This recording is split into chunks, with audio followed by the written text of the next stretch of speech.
امیر المومنین حضرت علی علیہ السلام نے جب خوارج کا قول لا حکم الا اللہ، حکم اللہ ہی کے لیے مخصوص ہے، سنا تو حضرت علی نہج البلاغہ کے خطبہ نمبر 40 میں ارشاد فرماتے ہیں، یہ جملہ تو صحیح ہے مگر جو مطلب وہ لیتے ہیں وہ غلط ہے۔ ہاں بے شک حکم اللہ ہی کے لیے مخصوص ہے،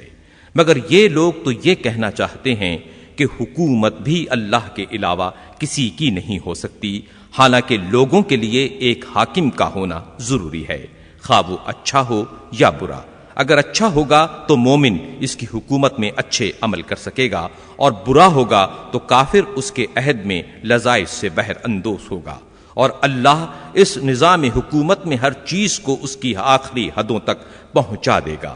اسی حاکم کی وجہ سے مال خراج و غنیمت جمع ہوتا ہے، جس سے دشمن سے لڑا جاتا ہے، راستے پر امن رہتے ہیں، اور قوی سے کمزور کا حق دلایا جاتا ہے،